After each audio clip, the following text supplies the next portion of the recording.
Good morning student, once again हम लोग आज लैमिथ थ्योरम पे आधारित प्रॉब्लम को डील करेंगे, क्योंकि लास्ट क्लास में हम लोगों ने लैमिथ थ्योरम क्लियर कर लिया था। इससे रिलेटेड एक क्वेश्चन एग्जाम में आता ही आता है, तो हम लोग इसको अच्छे से और क्लियर करेंगे। सिंपल प्रॉब्लम लास्ट क्लास में ही एक सॉल्व किए थे हम लोग, बहुत बहुत सिंपल प्रॉब्लम।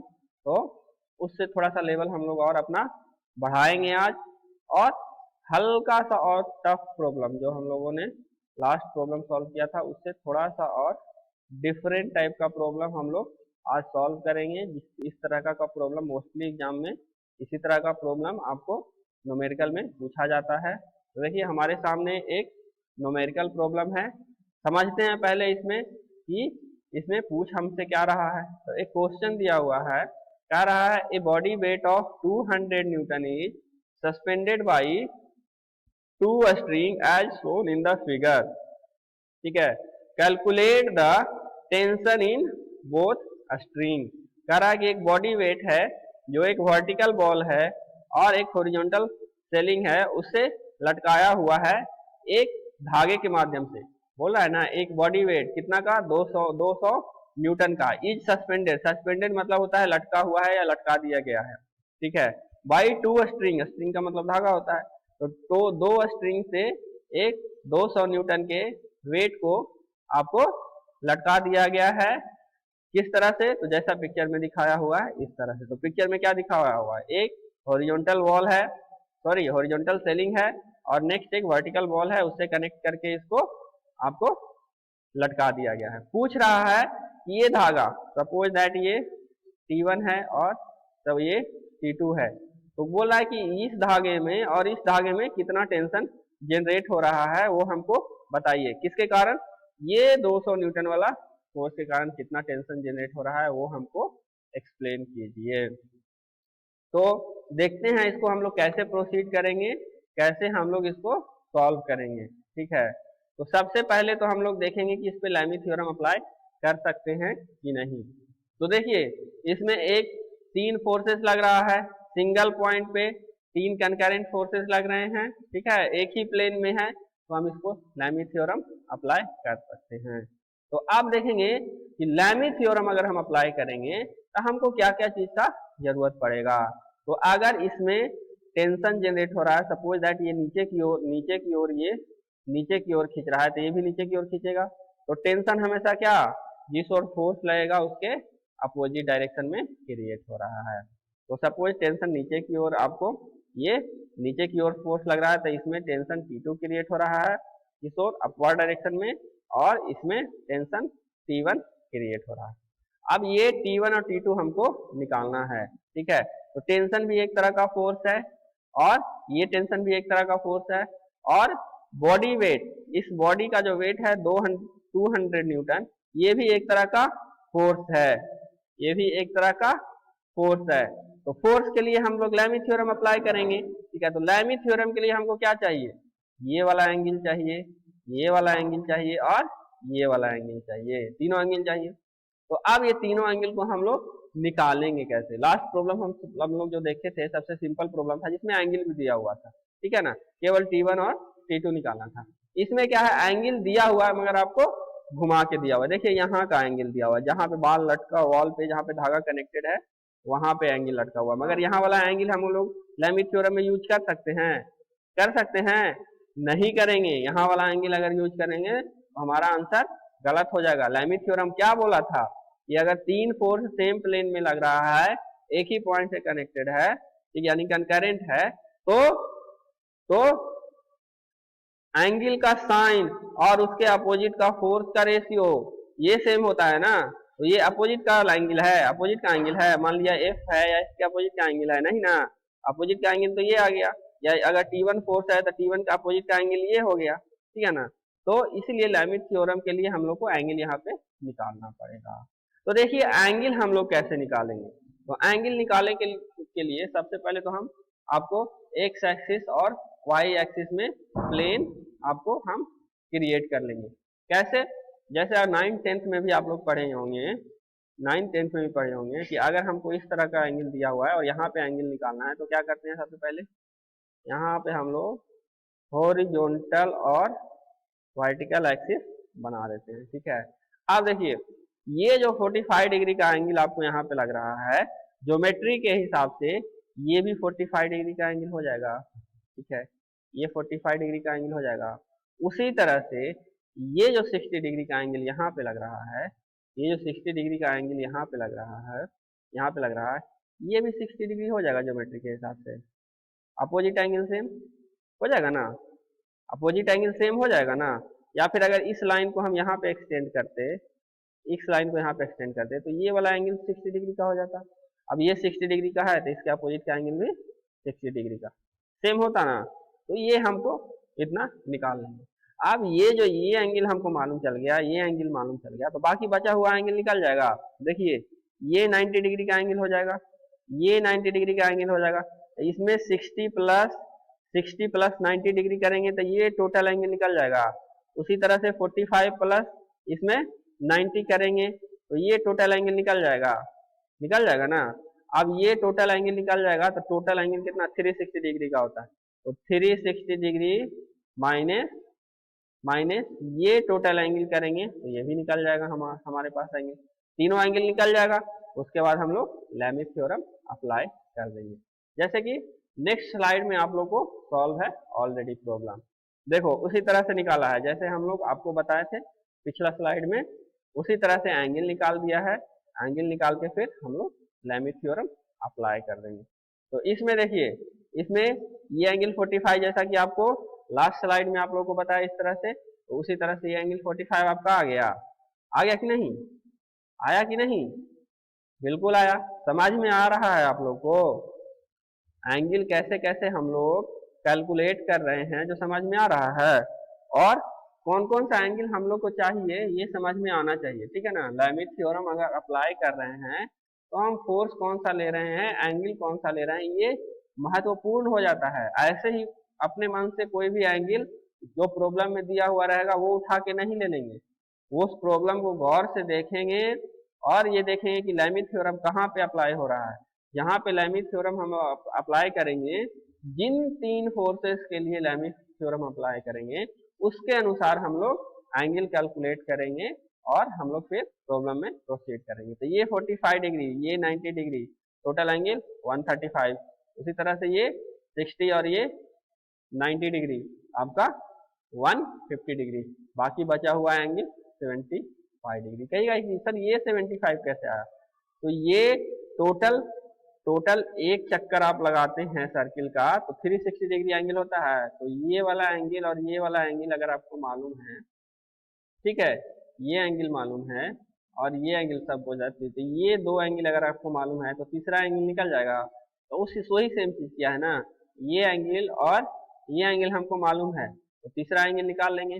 कैसे, तो 360 degree minus 135 plus 150 degree bracket में बंद। ठीक है, अगर ब्रैकेट में बंद नहीं कीजिएगा तो 360 माइनस 135 और इसको भी माइनस 150 डिग्री। अब इसको कैलकुलेट कर लीजिए, कितना आया, 75 डिग्री आया। अब हमको एंगल मालूम चल गया तो लैमिथ थ्योरम अप्लाई कर देंगे। तो लैमिथ थ्योरम अप्लाई करेंगे, देखिए यहाँ पे करते हैं क्या आ जाएगा। पहला फोर्स ये तो F मालूम है, ठीक है, तो लैमिथ थ्योरम के अनुसार अगर लिखेंगे तो F डिवाइडेड बाई कौन सा एंगल, F के अपोजिट कौन सा एंगल है, ये जो फोर्स 200 न्यूटन का इसको F मान रहे हैं, तो F के अपोजिट कौन सा एंगल है, 75 डिग्री का एंगल है, तो साइन 75 डिग्री इक्वल टू, उसी तरह से T1 इक्वल टू कितना हो जाएगा, T1 divided by Lami's theorem apply करेंगे तो T1 divided by sine 135 degree, 135 degree ये हो जाएगा ना। उसी तरह से इक्वल टू T2, तो T2 का अपोजिट क्या हो जाएगा, T2 का अपोजिट ये वाला एंगल, तो साइन 150 डिग्री। अब बारी बारी से एक बार में इसके साथ और एक बार में इसके साथ लेकर के हम लोग T1 और T2 का वैल्यू निकाल लेंगे। तो यही T1 T2 हम लोग को पूछ रहा था ना कि बोथ स्ट्रिंग में आपका टेंशन कितना है। आप लोग कैलकुलेट करके बताइएगा कैसे, एक बार क्या लेंगे, एक बार लेंगे F sine 75 degree equal to T1 divided by sine 135 degree, 135 degree, ठीक है। अब हमको एफ का वैल्यू मालूम है 200 न्यूटन, साइन 75 डिग्री का वैल्यू कैलकुलेटर से कैलकुलेट करेंगे, इसका भी कैलकुलेटर से कैलकुलेट करेंगे, तो T1 इक्वल टू क्या हो जाएगा, ये वाला क्रॉस मल्टीप्लिकेशन होकर के आपको यहाँ पे जाएगा, इसमें मल्टीप्लाई हो जाएगा, इसमें मल्टीप्लाई हो जाएगा ना, तो T1 का वैल्यू निकल जाएगा। तो आप लोग को करना है T1 का वैल्यू निकाल के कमेंट में लिखना है या फिर हमको व्हाट्सएप करना, ठीक है। तो T1 का वैल्यू आप निकालिए, कमेंट के में हमको व्हाट्सएप के कमेंट करिए या व्हाट्सएप पे वैल्यू करिए, T1 और T2 दोनों का वैल्यू। और आप लोग यूनिट नहीं लिखते हैं, बहुत सारा स्टूडेंट लास्ट प्रॉब्लम का जो हम लोग बोले थे बहुत सारे स्टूडेंट को कि पिछला भी एक प्रॉब्लम था, उसमें भी लास्ट में हम लोग आप बोले थे कैलकुलेट करके फाइनल आंसर बताइएगा, और उसमें आप लोगों ने खाली न्यूमेरिकल वैल्यू दे दिया और यूनिट छोड़ दिया। तो देखो यहाँ पे यूनिट एफ किस में है, न्यूटन में, यहाँ पे भी यूनिट न्यूटन में आएगा। तो जब फाइनल आंसर आएगा तो हम लिखेंगे टेंशन, जितना भी फाइनल आंसर आएगा उसके साथ न्यूटन लगाएंगे, जो यूनिट रहेगा लगाइएगा ना, नहीं तो ऐसे अगर आप कोई भी वैल्यू, अगर यहाँ पे ही फोर्स 200 लिखा हुआ रहता कि 200 है, अब किलो न्यूटन है हमको कुछ पता नहीं है, तो इसका कोई मतलब बनता है, नहीं बनता है ना, कंफ्यूजन रहता है ना हमेशा। तो अगर यूनिट आप लोग नहीं लिखिएगा तो एग्जामिनर आपका नंबर काटेगा, फाइनल आंसर में सीधे एक नंबर गायब। सही भी है फिर भी आपका पूरा मार्क्स नहीं लिखेगा जब तक कि आप यूनिट नहीं लिखते हैं। अब ये 200 लिखे, अब ये न्यूटन में है, न्यूटन मीटर स्क्वायर है या मीटर स्क्वायर है, अलग अलग मतलब बदल जाता है ना, ठीक है। इसलिए यूनिट जब तक नहीं लिखिएगा उसका फाइनल आंसर स्पेसिफाई नहीं होता है। तो एग्जैक्ट फाइनल आंसर स्पेसिफाई करने के लिए, मेंशन करने के लिए, समझाने के लिए यूनिट भी जरूरी होता है। तो आप लोग यूनिट के साथ कमेंट कीजिए कि T1 और T2 का वैल्यू क्या होता है, कैलकुलेट करके आप लोग कमेंट करिए, ठीक है। नेक्स्ट हम लोग देखते हैं एक और प्रॉब्लम है इसी तरह का, सिंपल प्रॉब्लम है, बन जाएगा आप लोग से, बन तो जाना चाहिए। इसमें देखिए फोर्स 2 से 3 से ज्यादा है, तो क्या लैमिथ थ्योरम अप्लाई कर सकते हैं। अगर फोर्स हमारे पास 3 से ज्यादा है तो लैमिथ थ्योरम अप्लाई कर सकते हैं, नहीं कर पाइएगा लैमिथ थ्योरम अप्लाई। कैसे नहीं कर पाएंगे, क्योंकि लैमिथ थ्योरम का कंडीशन ही है, लैमिथ थ्योरम का आपके पास कंडीशन ही है कि जब हमारे पास नंबर ऑफ फोर्सेस केवल और केवल 3 रहेगा तभी हम लैमिथ थ्योरम अप्लाई कर सकते हैं, अदरवाइज लैमिथ थ्योरम अप्लाई हम लोग नहीं कर सकते हैं। तो सबसे पहले तो देखते हैं कि प्रॉब्लम क्या रहा है हम लोग को, कि प्रॉब्लम में पूछ क्या रहा है, तभी ना हम लोग इसको सॉल्व करेंगे, ठीक है। ऐसे खाली पिक्चर देख के थोड़ी सॉल्व कर लेंगे। तो क्वेश्चन पहले पढ़ेंगे कि क्वेश्चन है क्या। पहला क्वेश्चन कह रहा है, देखिए यहाँ पे कि determine the magnitude of forces P and Q for the force system which is in equilibrium. अगर ये फोर्स सिस्टम 4 फोर्स दिया हुआ है, P है 30 न्यूटन का है, Q है और 50 न्यूटन का फोर्स है, किस पे, एक सिंगल प्लेन पे लग रहा है और एक ही पॉइंट पे लग रहा है, तो कोप्लेनर और कंकरेंट फोर्स है। सिंगल प्लेन में लग रहा है तो कोप्लेनर, ठीक है, एक ही पॉइंट पे लग रहा है तो कंकरेंट। तो ये दोनों है, एक ही प्लेन में भी लग रहा है और एक ही पॉइंट पे लग रहा है। तो कंकरेंट एंड कोप्लेनर फोर्सेस कितना, 4 फोर्सेस टोटल अगर काउंट करते हैं तो 4 फोर्सेस है ना, किसी एक फोर्स सिस्टम क्रिएट कर रहा है और कह दिया, मेंशन कर दिया कि ये सिस्टम इक्विलिब्रियम में है। अगर मेंशन कर दिया कि सिस्टम इक्विलिब्रियम में है तो इक्विलिब्रियम का कंडीशन अप्लाई कर सकते हैं ना। तो इक्विलिब्रियम का क्या कंडीशन था, सिंपल कंडीशन था, summation F equal to 0, summation moment of equal to 0, और क्या था एक और कंडीशन, एक और इक्विलिब्रियम का केस अगर आता है तो हम लोग लैमिथ थ्योरम भी अप्लाई कर सकते हैं। तो लैमिथ थ्योरम में आपको लिमिटेशन हो जाता है कि केवल और केवल जब 3 फोर्सेस रहेगा तभी अप्लाई कर सकते हैं। तो इसमें नंबर ऑफ फोर्सेस 3 से ज्यादा है तो लैमिथ थ्योरम कैसे अप्लाई करें, तो क्या करेंगे, फिर प्रॉब्लम हमको निकालना तो है ना कि P और Q का वैल्यू क्या है, पी और क्यू का मैग्नीट्यूड क्या है। तो हम लोग इक्विलिब्रियम में अगर बॉडी है तो बाकी बचा हुआ कंडीशन अप्लाई करेंगे, ठीक है। तो बाकी बचा हुआ कंडीशन आपको याद है क्या था, अभी बोले ना, तो समेशन ऑफ फोर्सेस, तो summation of forces equal to 0 होना चाहिए। तो ये फर्दर 2 में डिवाइड हो गया था, summation of vertical force equal to 0, summation of horizontal forces equal to 0, दोनों अप्लाई करेंगे। अगर उससे निकल गया तो ठीक, अगर उससे भी नहीं निकला तो एक और कंडीशन हमारे पास है, summation of movement about any point is equal to 0। तो किसी एक पॉइंट के थ्रू मोमेंट निकालेंगे और उसको 0 करेंगे और फिर जो बचा हुआ वैल्यू रहेगा वो हमारा निकल जाएगा।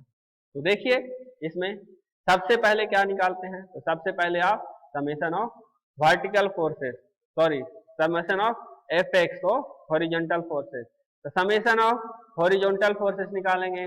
तो इसमें हॉरिजॉन्टल फोर्स कौन सा है, एक 30 न्यूटन का फोर्स है।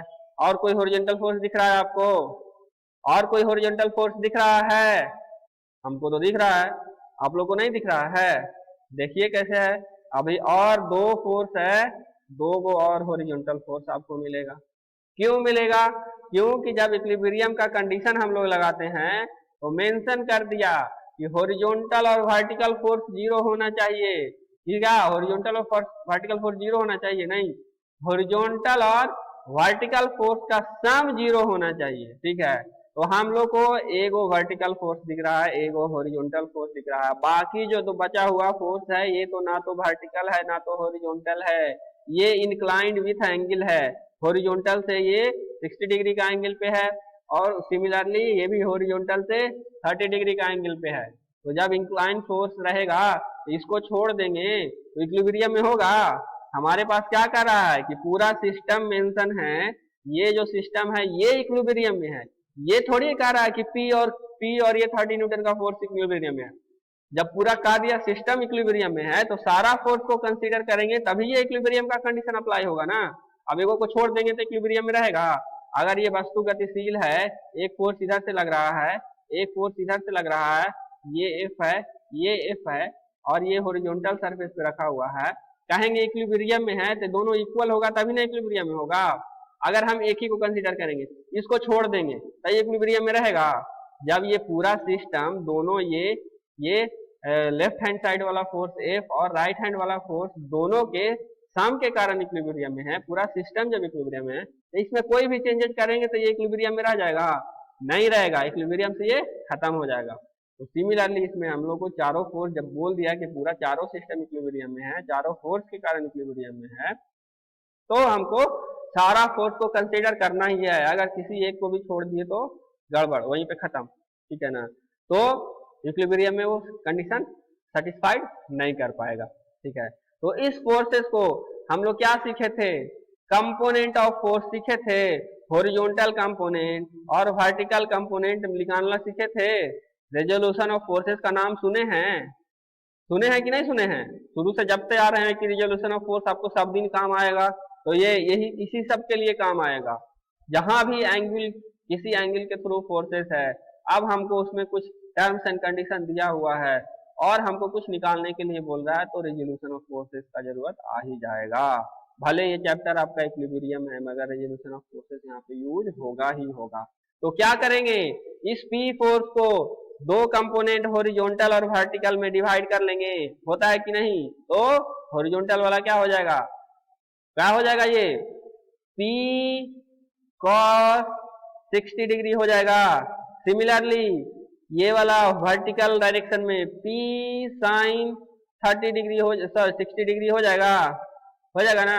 उसी तरह से ये वाला फोर्स भी हॉरिजॉन्टल और वर्टिकल कंपोनेंट में डिवाइड हो जाएगा, ठीक है। तो ये हॉरिजॉन्टल कंपोनेंट इसका 50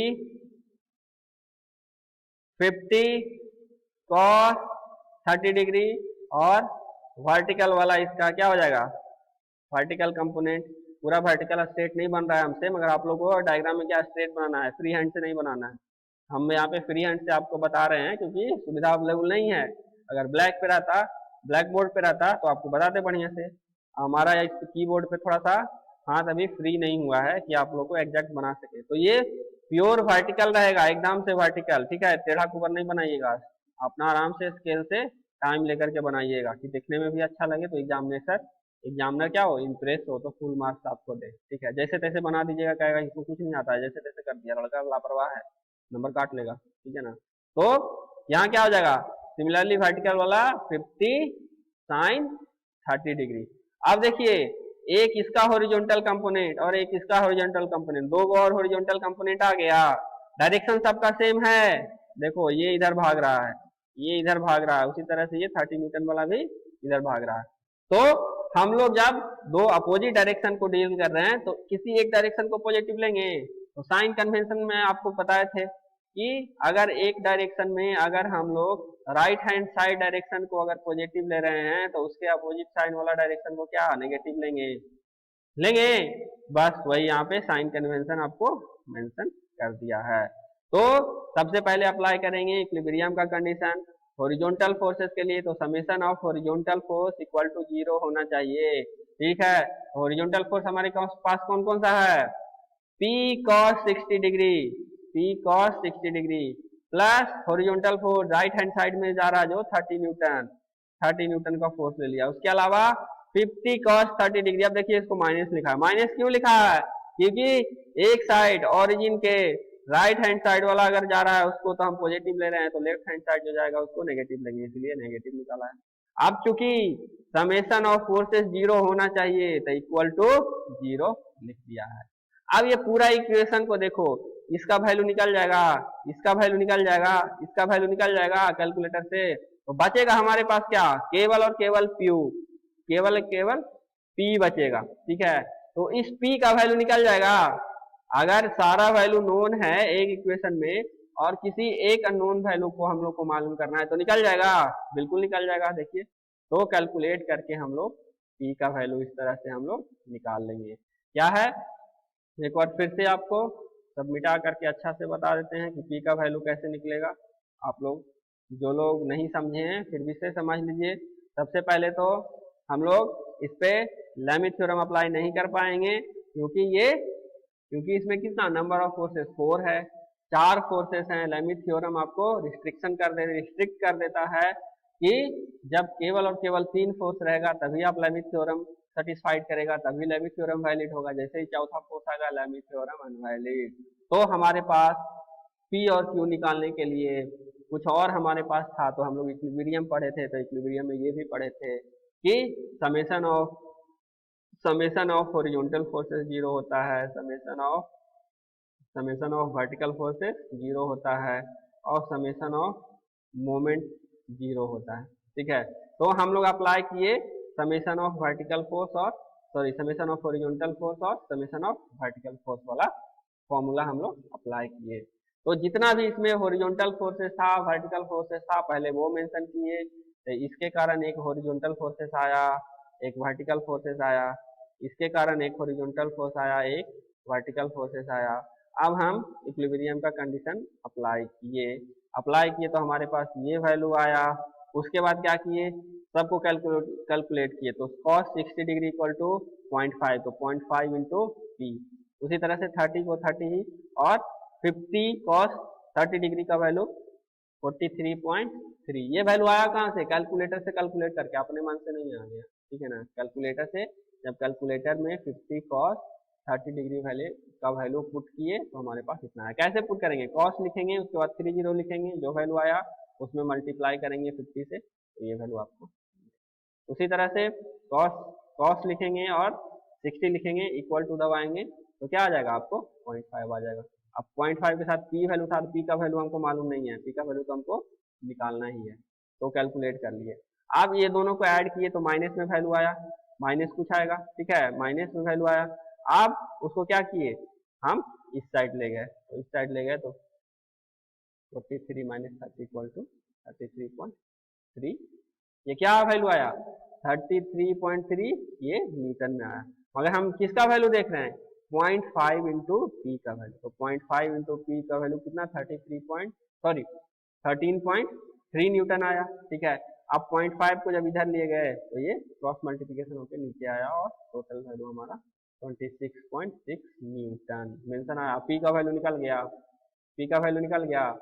similarly similarly summation of vertical forces करेंगे तो समेशन ऑफ वर्टिकल फोर्सेस में भी उसी करेंगे। क्या है इसमें भी देखो, फोर्स ऊपर और नीचे दोनों की ओर लग रहा है, तो अगर अप साइड वाला फोर्स को पॉजिटिव तो डाउन साइड वाला फोर्स को नेगेटिव लेंगे। और सिमिलरली ये जो प्रोसेस हम लोग पहला जो हॉरिजॉन्टल फोर्सेस में फॉलो किए थे, सेम सेम प्रोसेस हम वर्टिकल फोर्सेस के लिए प्रोसेस करेंगे और प्रोसेस करके उसको हम लोग सॉल्व करेंगे, तो हमारे पास आंसर यह है। ठीक है, अब बन जाएगा आप लोगों से प्रॉब्लम। वर्टिकल फोर्सेस में देखिए, वर्टिकल फोर्सेस में क्या आ गया, क्यू फोर्स एक आया। वर्टिकल फोर्सेस अगर नहीं समझ में आया तो ये भी आपको डील ही कर लेते हैं, बाद में कहिए छोड़ दिए। तो देखिए वर्टिकल फोर्सेस में कौन कौन सा फोर्स आ जाएगा, ये क्यू आ जाएगा, और कोई वर्टिकल फोर्स पी के कारण एक वर्टिकल फोर्सेस आया था, उसी तरह से इसके कारण एक 50 न्यूटन के कारण 50 न्यूटन जो एंगल था इसके कारण एक वर्टिकल फोर्सेस आया था। तो आप साइड वाला को पॉजिटिव ले रहे हैं तो ये वाला फोर्स और इसको पॉजिटिव लिखेंगे और इसको नेगेटिव लिखेंगे। लिखा है यहाँ पे P sin 60 डिग्री को, P sin 60 डिग्री को क्या लिखा है, P sin 60 डिग्री को पॉजिटिव लिखा है, उसी तरह से 50 sin 30 डिग्री को पॉजिटिव लिखा है, और Q डाउनवर्ड है तो इसको नेगेटिव लिया है। अब इक्विलिब्रियम के कंडीशन के अनुसार summation of all vertical forces equal to क्या होना चाहिए, जीरो, तो जीरो कर दिया ना। उसके बाद क्या, बाकी वैल्यू हमको मालूम है, P का वैल्यू अभी निकाले थे, P का एग्जैक्ट वैल्यू हमको निकाल गया था 26.6 न्यूटन, पुट कर देंगे, P का वैल्यू पुट कर देंगे, बाकी वैल्यू जो साइन का और कॉस का है हम लोग कैलकुलेटर से कैलकुलेट करके फिर मल्टीप्लाई कर देंगे, और फाइनली Q का वैल्यू हम लोग निकाल देंगे। तो फाइनली Q का वैल्यू हमारे पास 48.356 न्यूटन आया। सॉल्व हो गया हमारा प्रॉब्लम। तो इस तरह का प्रॉब्लम भी आपको एग्जामिनेशन में पूछा जाता है। तो इस तरह से हम लोग प्रॉब्लम को प्रोसीड करेंगे। तो इक्विलिब्रियम आप लोग का ऑलमोस्ट खत्म है। ठीक है, तो इक्विलिब्रियम में हम लोग का एक पार्ट जो इक्वेशन ऑफ इक्विलिब्रियम पे आधारित था, ये महत्वपूर्ण पार्ट खत्म हो गया। बाकी आधे पार्ट में हम लोग को बीम्स एंड रिएक्शन पढ़ना है, बीम्स, सपोर्ट एंड रिएक्शन, वो भी इक्विलिब्रियम का ही हिस्सा है। उसमें भी जो इक्विलिब्रियम का कंडीशन था वो हम लोग अप्लाई करेंगे और उसमें हम लोग रिएक्शन वगैरह निकालेंगे। तो सिंपल प्रॉब्लम आप लोग को अब जो था खत्म हो गया। बीम एंड रिएक्शन में थोड़ा सा कॉम्प्लिकेटेड प्रॉब्लम आएगा, रिएक्शन वगैरह निकालना आएगा, तो वो हम लोग नेक्स्ट क्लासेस में देखेंगे। पहले तो डील करेंगे कि बीम होता क्या है, उस पर लोड कौन कौन सा लगता है, ठीक है, उसमें सपोर्ट क्या कौन कौन सा होता है, और सपोर्ट पे रिएक्शन कैसे जनरेट होता है और किस प्रकार का रिएक्शन होता है, ये पहले बेसिक चीज सीखेंगे। उसके बाद हम लोग रिएक्शन निकालना सीखेंगे। अगर बीम पे कोई लोड लग रहा है तो उस पर रिएक्शन हम लोग कैसे निकालें। तो रिएक्शन हम लोग जनरली इक्विलिब्रियम का फॉर्मूला यूज करके ही लगाते हैं। लेमी थ्योरम उसमें कम यूज होता है, मोस्टली उसमें यूज होता है यही आपका जो अभी हम लोग जिस आधार पे प्रॉब्लम देखे ना, ये summation of vertical forces equal to zero, summation of horizontal forces equal to zero, तो मोस्टली उसमें ये यूज होता है, जो कि हम लोग नेक्स्ट क्लास में देखेंगे। ठीक है ना, तो आप रिवाइज कीजिए जितना पढ़े हैं, और न्यूमेरिकल जितना ज़्यादा से ज़्यादा हो प्रैक्टिस कीजिए। हम बुक भी आप लोग को भेजे हैं पूरा, उसमें से बुक का सारा न्यूमेरिकल आप लोग को बना जाना है। ठीक है, एटलीस्ट एग्जाम्पल प्रॉब्लम जितना है वो एकदम बना जाना है, और ये इस तरह से बनाना है कि उस तरह का एग्जाम्पल प्रॉब्लम वाला अगर से रिलेटेड या उस तरह का प्रॉब्लम आपको पूछा जाए एग्जाम में तो वो आप बना दीजिए। ठीक है, अगर उतना प्रॉब्लम आप लोग क्लियर कर लेते हैं एग्जाम्पल प्रॉब्लम वाला सब, कि नहीं सर इस तरह वाला प्रॉब्लम अगर जो एग्जाम्पल प्रॉब्लम में हमको बुक में जो था वो उस तरह का प्रॉब्लम अगर आ जाएगा तो हम बिना देखे अपने मन से बना लेंगे। ठीक है ना, तो फिर आप लोग बढ़िया कर रहे हैं। अगर वो नहीं बनता है आपसे, तो बुक में आपको उसका क्या है, सॉल्यूशन भी दिया हुआ है, तो आप सॉल्यूशन देके केवल कॉपी करने से नहीं होगा, आप हेल्प ले सकते हैं उसका कि हमको जहाँ पे दिक्कत हो रहा है सॉल्यूशन कैसे करना है बता रहे हैं ना सब, लेमी थ्योरम अप्लाई करना है, कंडीशन ऑफ इक्विलिब्रियम अप्लाई करना है। ठीक है, तो अगर आप खुद से मतलब ठीक है एक बार देख लिए हम प्रॉब्लम, मगर बाद में क्या फॉर्मूला वगैरह आपको याद रहना चाहिए, और बिना देखे हुए क्वेश्चन अलग से नोट कर लीजिए उसको, और बिना देखे उसको खुद से सॉल्व कीजिए। ठीक है, तभी आपको आप बनाना सीखिएगा, अदरवाइज केवल देख के कॉपी कीजिएगा तो फिर दिक्कत है, फिर सीखिएगा नहीं आप लोग। क्योंकि क्या होता है, सॉल्यूशन आपके सामने होता है तो आप उसका आंसर क्या है, आप दिमाग पे अपना जोर नहीं लगता है ना, आप दिमाग में घुसेगा ही नहीं, अरे सॉल्यूशन तो सामने है ऐसे बना लेते हैं। जब तक आप बिना सॉल्यूशन देखे उसका आंसर करना नहीं जानते हैं तब तक आप नहीं सीखे। मान के चलिए कि हम ठीक है हेल्प लेंगे सॉल्यूशन का, जब हमको नहीं आएगा तब हेल्प लेंगे, मगर सॉल्यूशन सामने अरे है तो देख के बना लेते हैं ना, तो एग्जाम में फिर नहीं बन पाएगा आप लोगों से, ठीक है। तो एक बार देखिए उस सब सॉल्यूशन को, उसके बाद क्या करिए, प्रॉब्लम को अलग से लिखिए, किताब बंद कर दीजिए और उसको सॉल्व कीजिए, ठीक है, पूरा का पूरा सॉल्व कीजिए, एकदम उलटना नहीं है, जब तक ये सॉल्यूशन नहीं मिले उलटना नहीं है।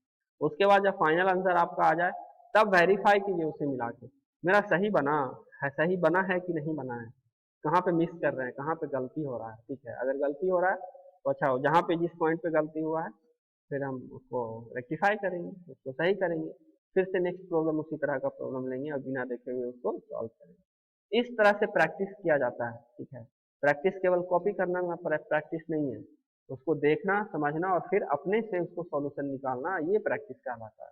तो जब भी हम बोलते हैं प्रैक्टिस कीजिए प्रॉब्लम का, न्यूमेरिकल सॉल्यूशन का, तो उसका ये मतलब नहीं है कि सॉल्यूशन केवल देख लिए और उसको कॉपी कर लिए, ये नहीं है, उसको अपने से बिना को बुक का सॉल्यूशन देखे हुए खुद से सॉल्व करना, ये प्रैक्टिस कहलाता है। अगर उसमें कोई कठिनाई आती है, नहीं समझ में आ रहा है तो वीडियो देखिए, अगर उसमें कहीं पे मिस कर रहे हैं तब आप उससे हेल्प लीजिए, ठीक है ना। तो ये आप लोग करिए, नेक्स्ट लेक्चर में हम फिर आपको बीम्स एंड रिएक्शन है जो शुरू करेंगे, ठीक है ना। नेक्स्ट लेक्चर में हम बीम एंड रिएक्शन आपका शुरू करेंगे, क्लियर है, ठीक।